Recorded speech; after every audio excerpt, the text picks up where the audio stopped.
नमस्कार मित्रांनो, स्वागत आहे तुमचं आमच्या नवीन व्हिडिओमध्ये. त्रिशो हाय कर. ते तिकडं मोबाईल बघते. मित्रांनो, आज असं झालं की आज आम्ही डीमार्टला गेलो होतो. चला आपल्या विषयाची सुरुवात करूया. स्वामींच्या दर्शनापासूनच घेऊया, सगळ्यांनी दर्शन घेऊन घेऊया. हे बघा, इकडचा लाईट खराब झाला आहे म्हणून इकडे पूर्ण अंधार अंधार वाटतंय. तर आज रविवार होता तर आम्ही डीमार्टला गेलो होतो. काय झालं, पीठ पडलं? अच्छा, ते बघा तिकडे गायत्री जेवण वगैरे बनवते. म्हणजे लेट झाला आज जेवणाला, 8:30-9 वाजलेत. मित्रांनो, तुम्हाला मुंबईची मी सगळी सत्य परिस्थिती काय जे काय ते सत्य सांगतो मित्रांनो. आपल्या व्हिडिओमध्ये खोटं बिटं काही नसतं, जे काय एकदम सत्य परिस्थिती. मी प्रत्येकांना का बोलतो मुंबईमध्ये येऊ नका वगैरे ते, कारण की इथे स्ट्रगल लाईफ वगैरे भरपूर आहे. म्हणजे तुम्ही म्हणणार की एकदम इझी आहे. हां, पोरींचे पण खूप स्ट्रगल आहे. जाऊ द्या, आपण त्या विषयावरती याच्या आधी व्हिडिओ बनवलाच. तर आज असं झालं मित्रांनो, आज रविवार होता तर आम्ही आज डीमार्टमध्ये गेलो होतो. डीमार्टमध्ये म्हणजे काहीतरी वस्तू का घ्यायच्या होत्या, पण एवढं महाग आहे मित्रांनो. वाटतं की डीमार्टमध्ये 199ला 299ला खूप स्वस्त गोष्टी भेटतात. तसं काहीच नाही मित्रांनो. आता मला एक सांगा, 299ला तिथं वस्तू लावलेली असते. 299 म्हणजे काय? 299 रुपये. 300 रुपयामधनं काय फक्त ₹1 रिटर्न देणार आहेत मग आपल्याला. ते ₹1 पण देत नाही आपल्या हातामध्ये, ते चॉकलेट देऊन देतात. तर काय असं झालं की गायत्रीला गाऊन वगैरे घ्यायचे होते. तर गाऊन कितीचा भेटला म्हणजे विचारला गायत्री. गायत्रीला काय वाटलं, चला 250-300 रुपयेपर्यंत गाऊन भेटून जाईल. आणि डायरेक्ट 900-1200 रुपयाचा एक गाऊन होता मित्रांनो. तर गायत्रीला म्हटलं, ते 1200 रुपयामध्ये 4 गाऊन तुला बाहेर घेऊन देतो म्हटलं. आणि त्याची क्वालिटी नाही, काहीच नव्हती. म्हणजे मित्रांनो, त्या डीमार्टमध्ये पण असे फसवतात. काय ते मुंबईचं डीमार्ट वगैरे काय आता तुम्हाला सांगू.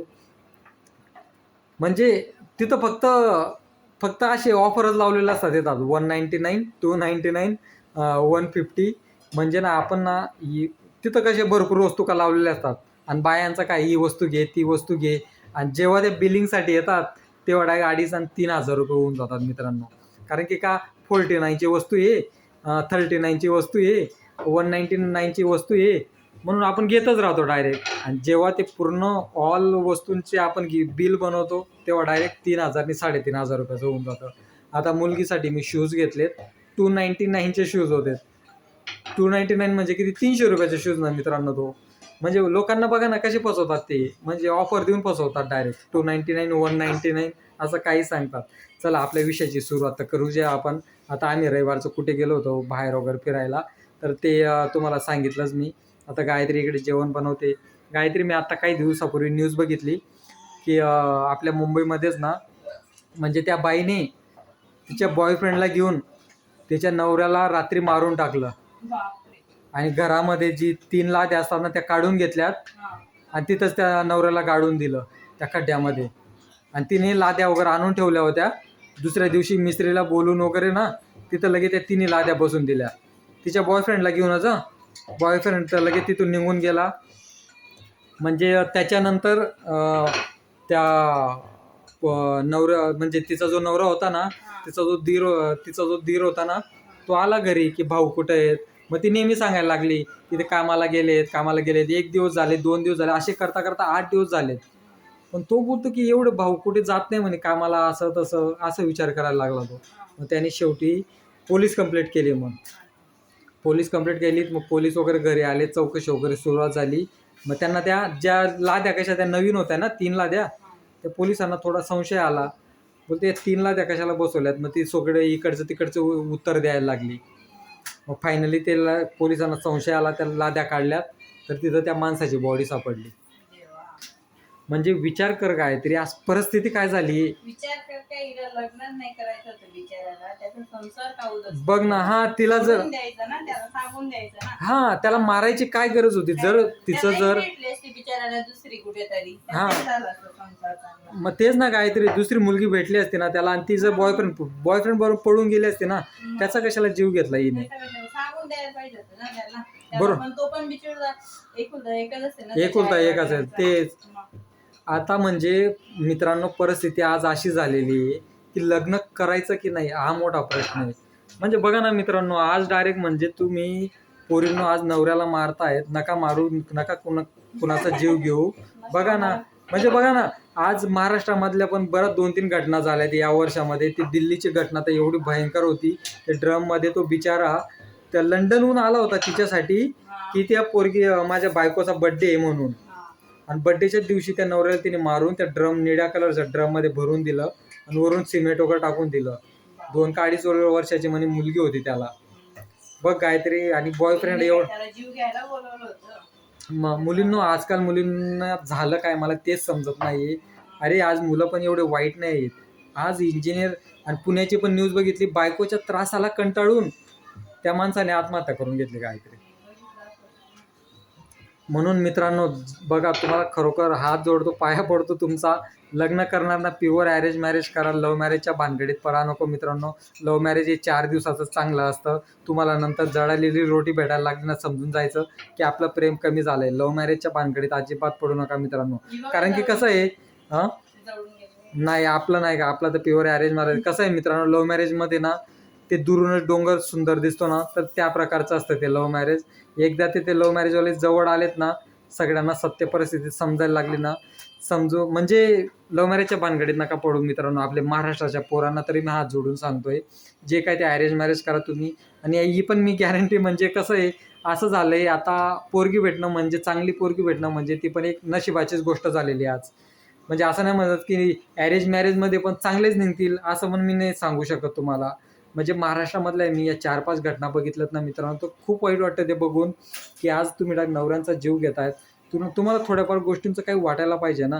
अरे आज त्या मुलांना लहानाचं मोठं केलं आहे त्या आईवडिलांनी, तुमच्याशी लग्न लावून दिलं आहे. ते पोरं चांगले जॉबला आहे, कोण IT इंजिनियर आहेत, कोण चांगले चांगले डॉक्टर आहेत. आज ते जीव देत आहेत का, की बायकांना कंटाळून, बायकाच्या त्रासांना कंटाळून.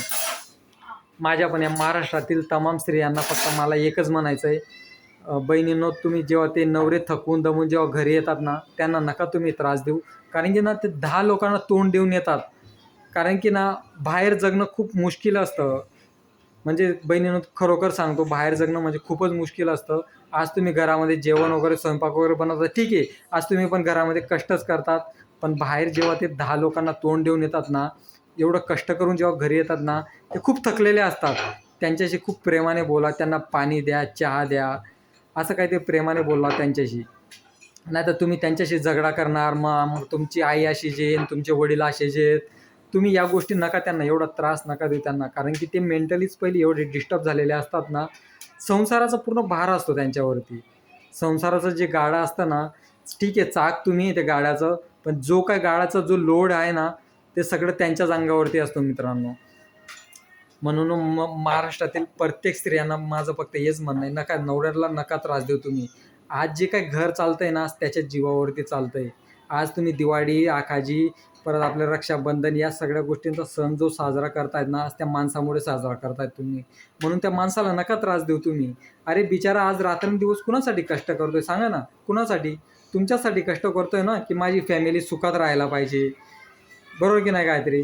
आज माणूस कुणासाठी कष्ट करतोय? आपल्या मुलांसाठी, पुढच्या पोरं. माझ्यावरनं सांगते, मी आज बघितलं माझा नवरा त्याच रस्त्याला कामाला जातात जे आम्ही फिरायला गेलो, हा तेवढंच ते चालून घरी येतात. मी पण तेच चालून आली तर माझे पाय दुखायला हा. लागले. त्यांचा रोजचा तेवढा प्रवास होता, काय बोलत तेच मित्रांनो, आज हिला अंधेरी मार्केटला घेऊन गेलो होतो मी. तिला मी सांगितलं, बघ म्हटलं, मी रोजचं एवढं तुमच्यासाठी चालतो म्हटलं.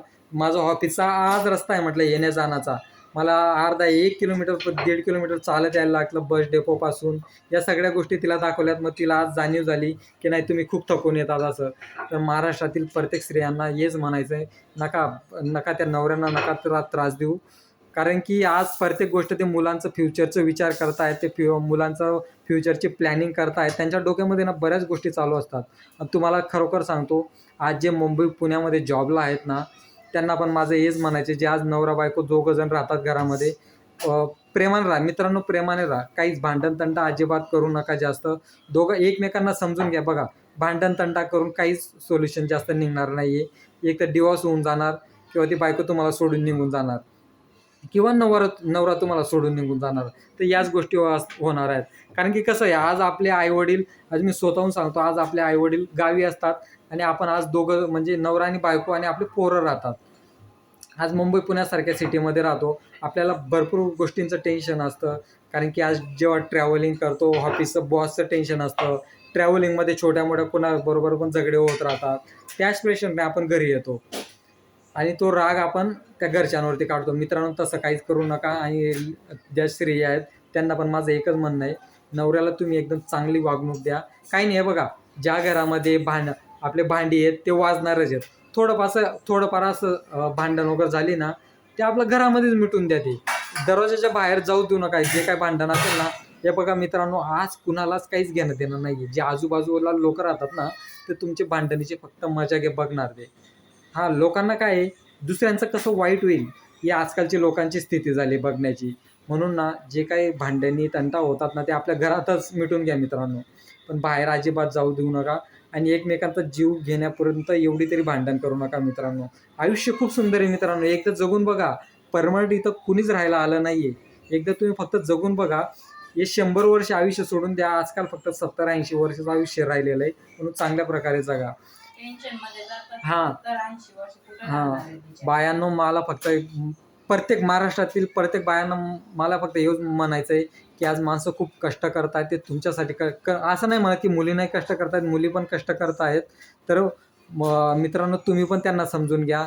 आणि ज्या मुली आहेत तुम्ही पण नवऱ्यांना समजून घ्या. मला फक्त एवढंच म्हणायचं आहे. असं खून करणं हे खूप चुकीचं गोष्ट आहे. नैसर्गिक मरणं तर सगळ्यांना मरण येणारच आहे मित्रांनो. तसं काही नाही, मरायचं सगळ्यांनाच आहे. बरोबर की नाही गायत्री?